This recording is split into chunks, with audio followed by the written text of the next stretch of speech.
Thank you. Thank you for that applause. Please, please. That's enough. I need to get started. No more applause. Good Saturday morning. Episode 42 of Morning Buzz with the Energy Guy. I almost forgot the name of the podcast because, okay. I get it. I'll try and not miss any more weeks of the podcast. Listen, folks. I know I felt like I was probably missed, but I've just been overwhelmed with the countless phone calls and cards and little notes and texts and private messages from folks telling me that they've been missing the show. Not really. I heard from one person. But hey, that one person means a lot to me. Bill Denny from Otero County, New Mexico. If you haven't been to Otero County, New Mexico, you guys are missing out. That is probably, arguably, one of the most beautiful places in what people already know is a beautiful state. So, Bill Denny, I call him Wild Bill, a nickname he has so aptly earned over the years, from what I hear. Hey, Bill, hope you're listening. Seriously, though, I got to spend Wednesday through Friday of this week with Bill and several other great folks from around the great state of New Mexico at our Rural Electric statewide annual meeting. It was held in Albuquerque. So it was the East Side Co-ops and Otero that participated in actually helping host this year's meeting. And I think it's a 3 or 4 year rotation. So the next year they'll have another annual meeting. Of course, it'll be hosted by 3 or 4 other, or maybe more, co-ops and so on and so forth. I think it's a 3-year rotation.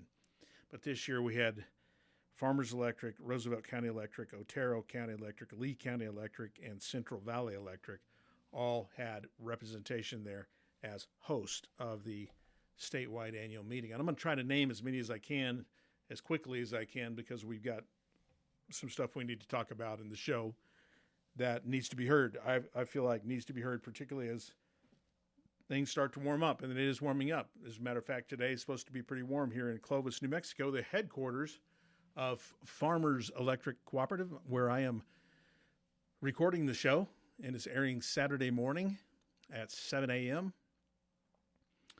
and at our headquarters in Clovis, New Mexico. And really, who needs coffee when you have Morning Buzz with the Energy Guy? I'm Tom Moore. I'm your host.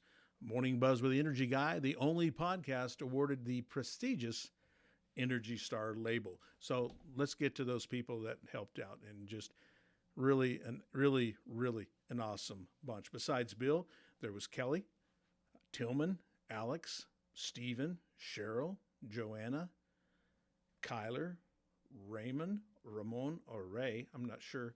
He says he goes by all 3 of those, Raymond, Ramon, or Ray. Tom with an O, no, not with an H like me. I'm Tom with an H, T-H-O-M, and this is Tom Condit. He actually works for Statewide. Carmen, Talia, Jennifer, and Evelyn. And I hope I didn't miss anyone. I just remembered there is at least one I can't recall. I think he's from Central Valley Electric. He came up with Kyler, and I don't remember ever hearing his name. So I feel bad. So if you're listening out there, this unnamed gentleman, and he's very tall, don't beat me up, please. I'm frail. But no, you seem like a great guy, and I do apologize that I didn't get your name. But I'd like to meet you again someday and shake your hands, and thank you for doing a great job over the last 3 days.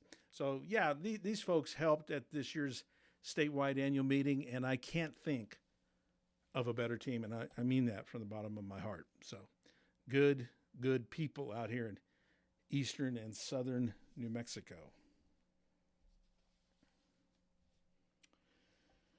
So, I'm going to go over these things we have available here at our headquarters, or if you're listening and you're not even one of our customer members, consumers, whatever you want to call them. We call them members.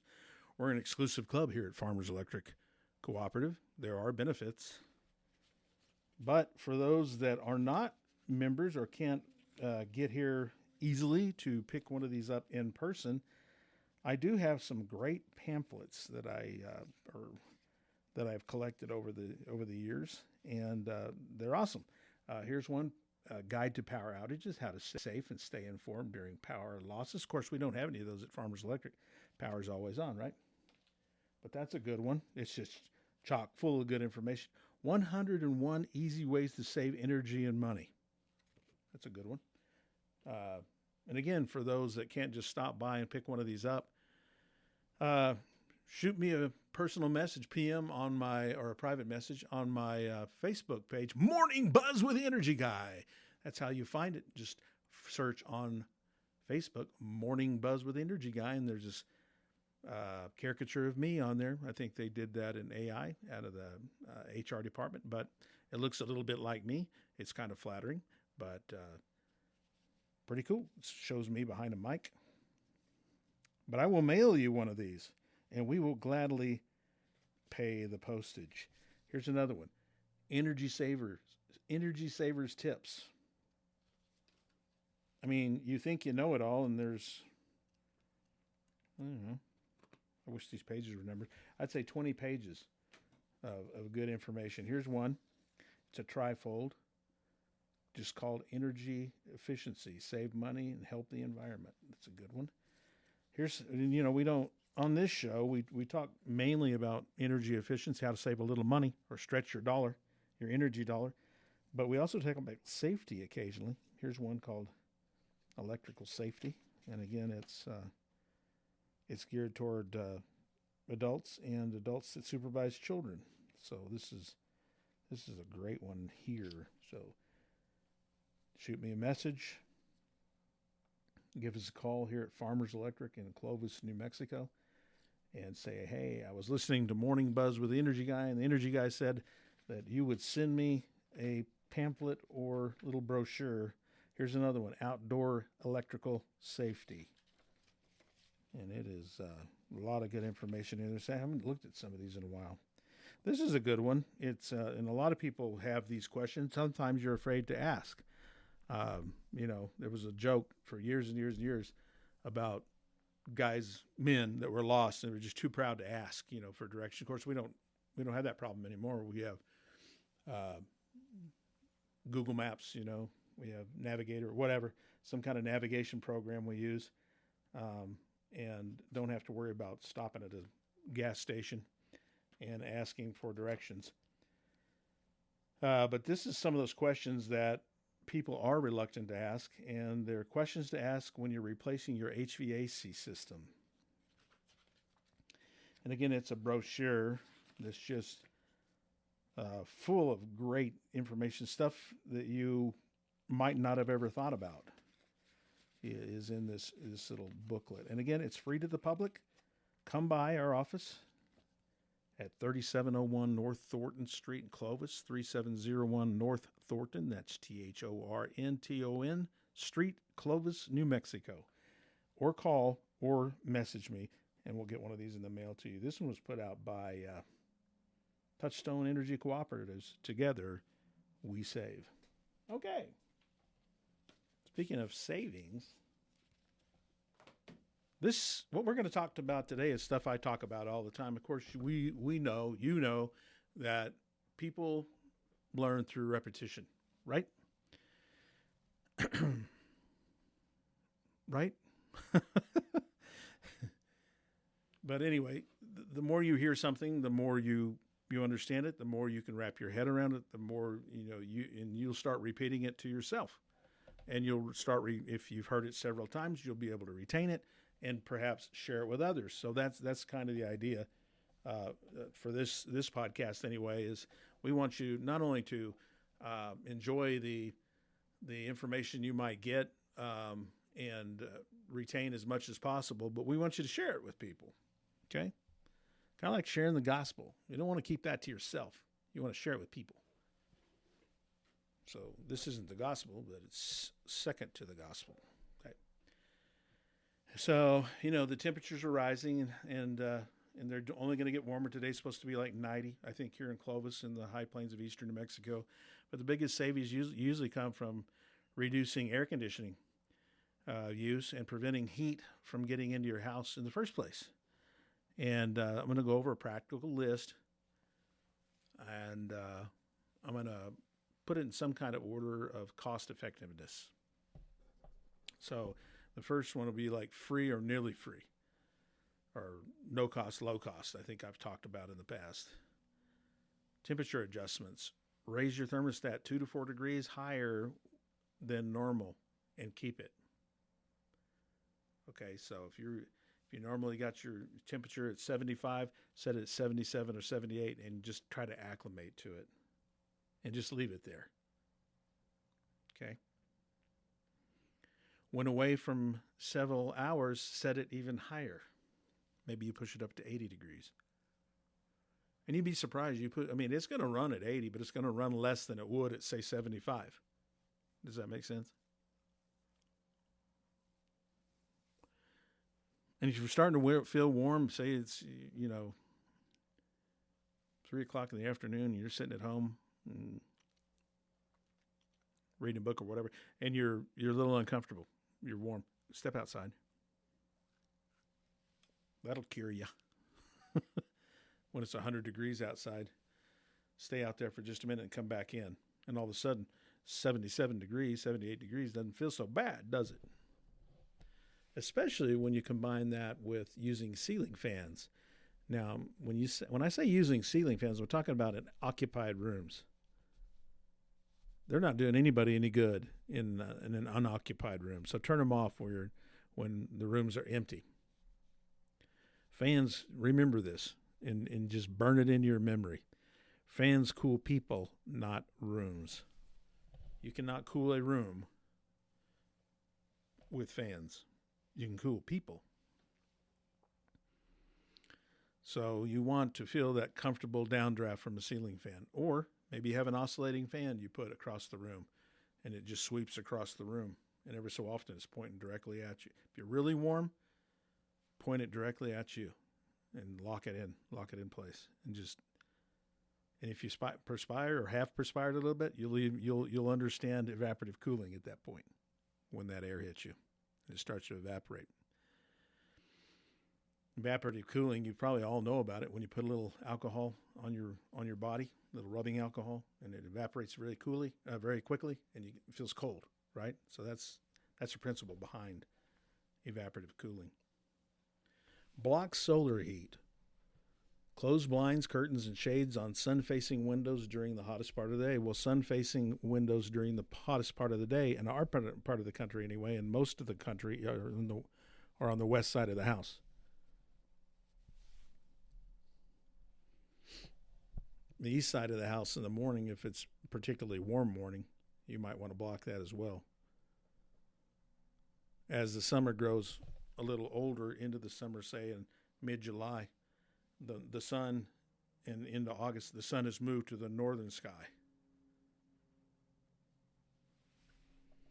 And the longest day, the summer solstice, is June 21st, give or take. I remember that because it was my brother's birthday. Or my oldest brother. We lost him about 20 years ago to cancer. Man, I miss him. He didn't feel very well accomplished. But he was a great guy, and it's funny. He was the oldest of 5 boys, and he didn't feel very well accomplished, but in our eyes, he was very well accomplished. And we always sought his opinion in matters. And I think by the time he passed, he understood that, and that he was someone we admired, and many people admired. But we do miss him. So take care of yourself, folks. Keep south and west facing windows covered in the afternoon. Stay south in the early part of the summer. And then at some point, it's the sun, like I said, in July into August, it's going to move to the north side of the sky anyway. So the south really won't have any passive solar gain through those windows. And the east side don't after, say, noon. The sun will be almost straight up. Well, not in the middle of summer. It'll probably be straight up, more like 2. But you may see it get a little residual sun in the east window before 2 o'clock, but not much. Not much is going to make a difference. When windows, let's see, open windows at night. Now, you only want to do this if the outdoor temperature is cooler than the indoor temperature, and then you can actually put a fan there. And there's a couple episodes now we've talked about whole home fans, and I want you to look those up because it's very cool. I actually talked about getting one. We'll be putting our house on the market in the next several months. So I'm not sure if I want to make that investment or not. I think I could get it back, just trying to, if a real estate agent could effectively explain it to a potential buyer. But you can exchange all the air in your house in like 3 minutes. Say you've got a 2,500 square foot house with conventional height ceiling, say 8 foot. In 3 minutes time, you can exchange all the air in the house with a whole home fan. And if it's cool outside, or either a cool morning or a cool evening, just turn your HVAC off and use what God gave you, that cool air. And you're here in the high plains particularly. We're at a high elevation. We're at about 4,200 feet. People don't realize that since it's so flat around here. But it's about 4,200 feet. And it cools off at night. I mean, I've been at baseball games in July and thought, man, I need a jacket because it does cool off substantially. But only open windows and bring that air in with either a fan or a whole home fan. And you typically want another window on an opposing side of the home to draw that air through so you can actually feel. And there is some air exchange if you just use a fan and open windows. Not as effective as a whole home fan, but pretty effective. But yeah, close those blinds, curtains, and shades. That passive heat will add to your heat in the house. You'll be amazed at how much you can cut back. Keep south and west facing windows covered in the afternoon. Open windows at night. If indoor temperatures are cooler, our outdoor temperatures, are cooler than indoor, and of course if security allows. Hopefully you're all feeling pretty safe out there and not worried about somebody breaking through a window while you're occupying the home, but it happens. So as a disclaimer, I told you, only if security allows. Reduce indoor heat sources. Run dishwashers, clothes dryers, and ovens in the evening time when it's started to cool off a bit. Use a microwave, air fryer, slow cooker, or grill outside instead of the oven when possible. We do that a lot. We cook a lot outside during the summer. I've actually fried fish in like a Fry Daddy outside. Find your little corner where it's blocked by the wind and get over there and heat up your grease and drop your catfish chunks or your fresh caught catfish from Otero County. Bread those with little cornmeal, and boy, you just go to town. Turn off lights, TVs, computers, and game consoles when not in use. It's almost 20 minutes after. We're going to step it up just a little bit. Check vents. Make sure furniture, rugs, curtains are not blocking supply or return vents. That is very, very important. Make sure those return vents are not covered for sure, because your system will not work properly if they are. And part of that is the return vents anyway. That's where your lead to or right adjacent to your air filter. So you want to make sure and check those air filters. I'm sure I'm going to mention that later. I've got it written down in another spot. Keep interior doors open if your HVAC system was designed for whole house airflow. That is so important, people. If you shut your doors, you're cutting off airflow from 12 by 12 room. We're just going to use simple math. That's 144 square feet. And your system was designed for those include those 144 square feet. But if you shut the door, you got less return air, right? So your system might start short cycling.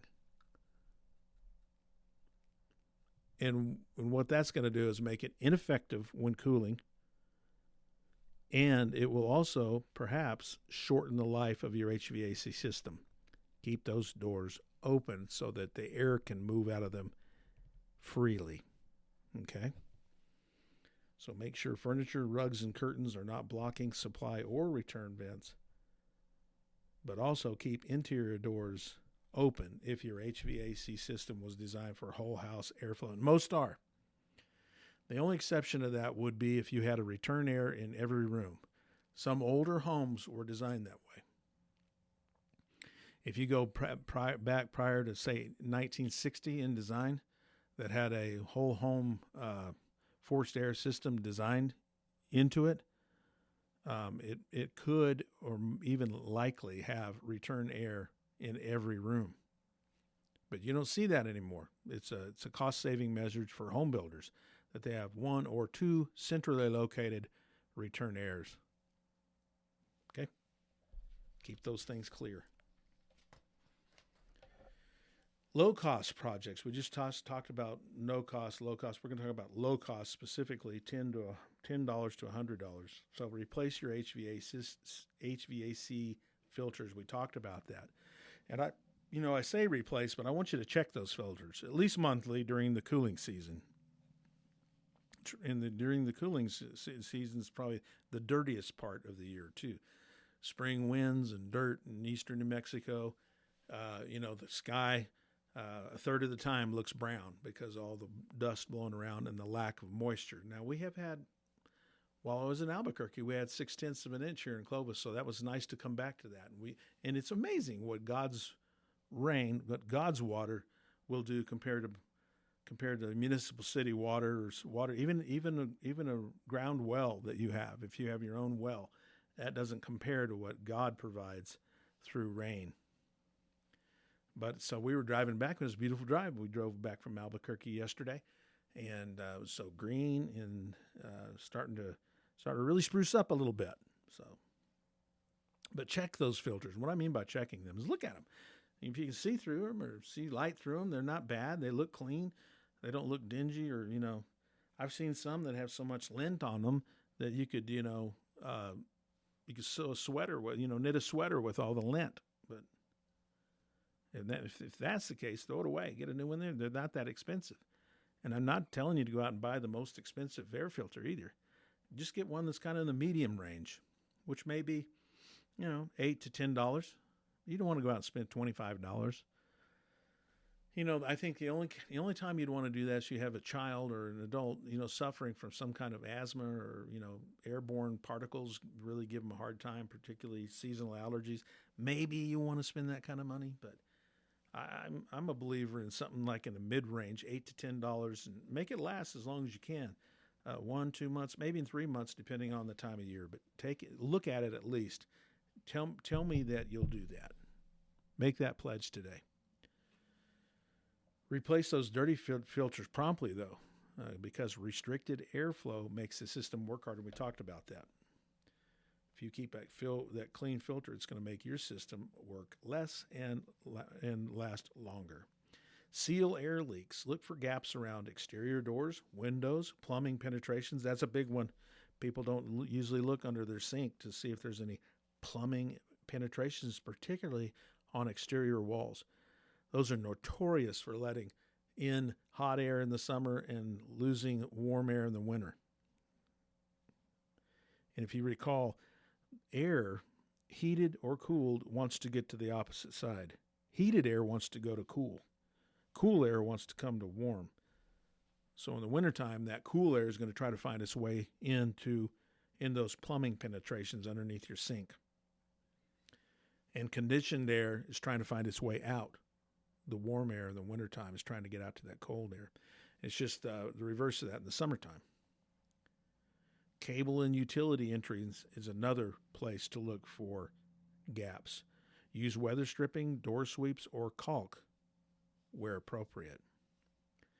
And that expanding foam works great where there's plumbing penetrations and there's big holes and gaps there that you need to fill. That expandable foam works awesome. Install a programmable thermostat. Check with your utilities because they might very well, even cooperatives, have a program on energy efficiency where they either give you full value of a smart thermostat or a partial value. What we do at Farmers Electric is a $75 cashback rebate. Now, we won't rebate more than what you paid for it. So we're going to ask for a receipt. So if you got it on clearance for $50, we're not going to give you $75. But if you paid $75, we'll give you $75. If you paid $100, we'll give you $75. It's got a maximum of $75 on it. But check with your utility and call those fine folks at all the either cooperatives, municipals, or investor-owned utilities, and they'll be glad to tell you about their energy efficiency programs, which include sometimes rebates for smart thermostats. Here's what they do. If you don't already have one, scheduling temperatures can significantly reduce cooling cost without much effort. So program this thing.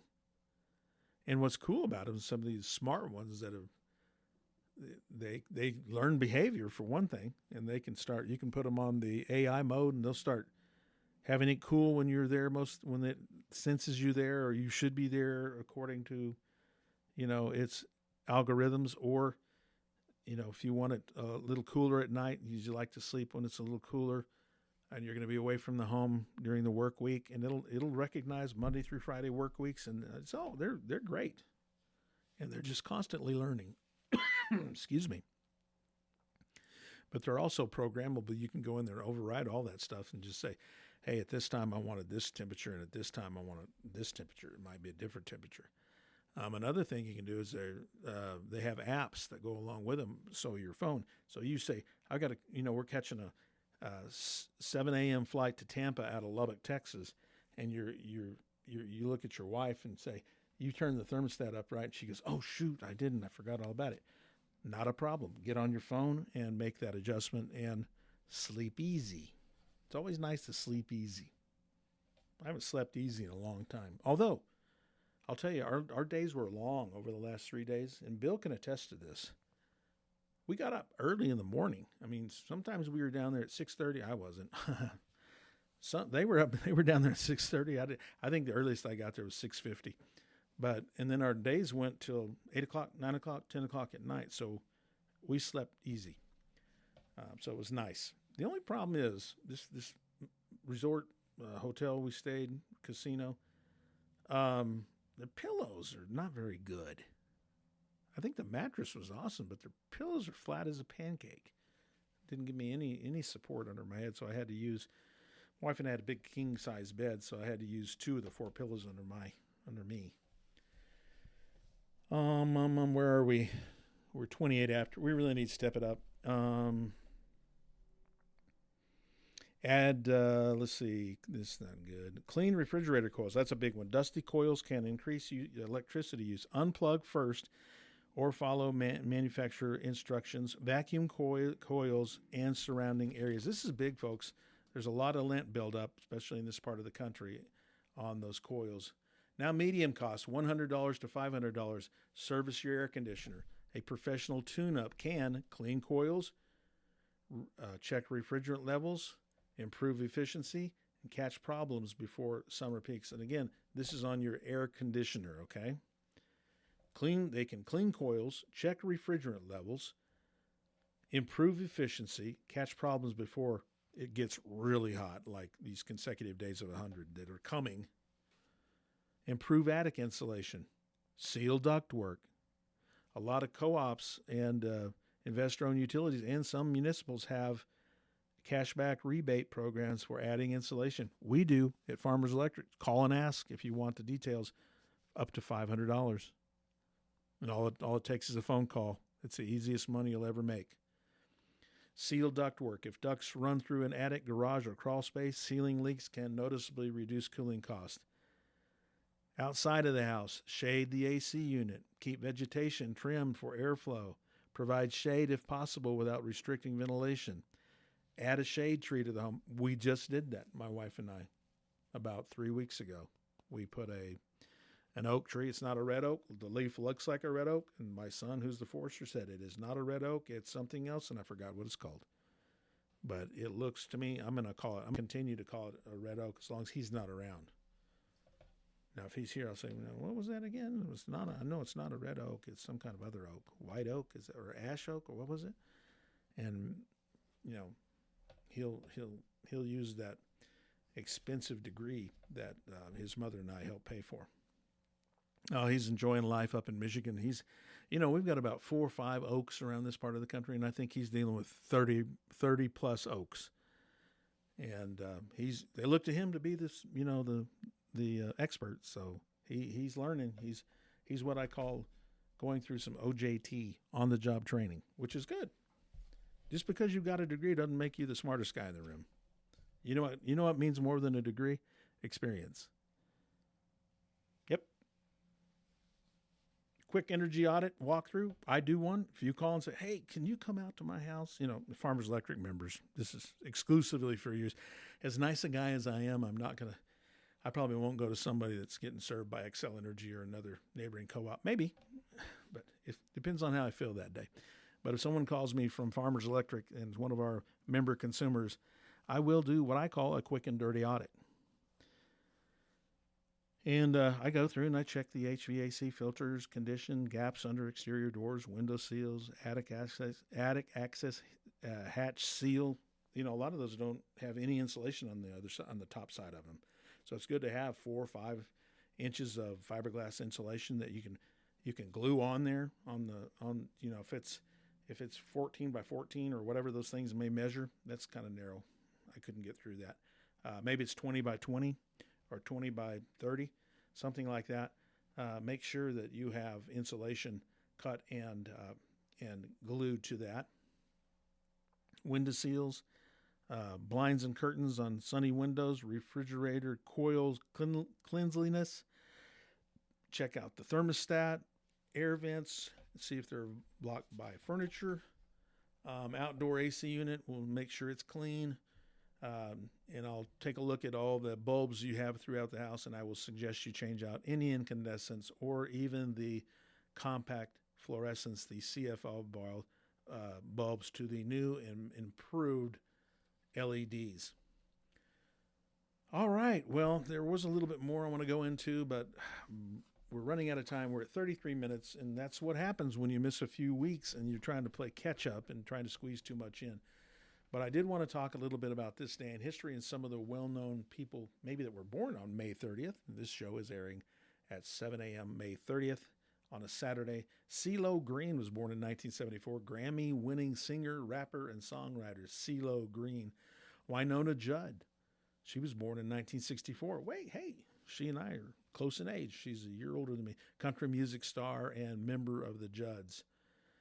Let's see, this one, Cole Meany, Meaney, Cole Meany, 1953, known for roles in Star Trek, The Next Generation, and Star Trek Deep Space Nine.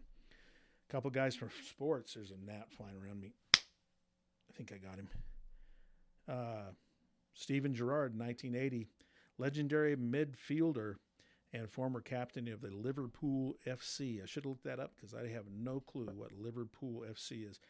Andy Roddick, I remember him, born 1982, former world number 1 tennis player and U.S. Open champion. Somebody born in history and science and culture, Benny Goodman. He was born May 30th, 1909, and he was considered the king of swing, and he died in 1986. This was kind of a cool one. Alexei Leonov. He was a Soviet cosmonaut, born May 30th, 1934, and died in 2019. He was the first human to perform a spacewalk. Alexei Leonov, Soviet-Russian cosmonaut. So this day in history, here's some notable events that happened on May 30th throughout history. I'll just read a few of them for you. There's 2 pages worth, but I picked a few out. Major historical events. 1431, the year 1431, on May 30th, Joan of Arc was executed by burning at the stake in France. Ooh, after being convicted of heresy. Wow. That'll keep you in line. Let's see. Don't commit heresy or you'll be burned at the stake. Yeah, I'll be good. I promise. 1806, Andrew Jackson fought a famous duel and fatally wounded Charles Dickinson. Not the author, Charles Dickens, but I don't know what he was. Apparently had a feud with Andrew Jackson, but his name was Charles Dickinson. 1911, the first Indianapolis 500. That's pretty cool. We just had the Indianapolis 500 last week. 1922, the Lincoln Memorial was formally dedicated in Washington, D.C. I would urge any of you that have never been to Washington, D.C. to make that trip, and you're going to be blown away at the size. Larger than life, far, far larger than life, the memorial to President Lincoln. Just an amazing, amazing thing. You're just in awe, and you're like, wow, I feel a little better about my tax dollars. Even though not many tax dollars go to these memorials, I think they're privately funded, but it is a nice place to visit. Would want to live there. 1943, the All-American Girls Professional Baseball League played its first game during World War II. That'd be cool. I think there was a movie made about that with Tom Hanks. Finally, in 2011, Germany announced plans to phase out nuclear power. Phase out nuclear power following a disaster in Japan, at Fukushima, Japan. And I'm guessing the Germans are probably regretting that now because their electricity, in comparison to U.S. dollars, is 40 cents a kilowatt hour. Whoa, that's about 4 times what we charge at Farmers Electric. I think the national average in the United States may be 12 to 14 cents per kilowatt hour. Can you imagine 40 cents per kilowatt hour? No, thank you. I tell you what, nuclear power may be the way we need to go, especially these microgrids, possibly powered by small nuclear. They've had them on submarines for years. Tyler Smith and I, he's operations engineering manager, or operations, I can't remember his title. It's really important, though. He does a great job. Tyler Smith. His office is right next to mine. But we're talking about this, and we've had nuclear-powered submarines even on aircraft carriers for years and years and years. And as far as we know, there hasn't been any major accident. So it seems like it'd be practical to use on dry land if it works out in the ocean. And perhaps they use, the salt water to cool the towers or, something along those lines for cooling the units, whatever. And maybe it's more efficient, but I'm sure we can find a workaround, and he and I are just scratching our heads wondering why we don't do more of that. But ladies and gentlemen, 38 minutes in, almost 39 minutes in, and I hope you've enjoyed episode 42 of Morning Buzz with the Energy Guy, and we will see you next week. Take care.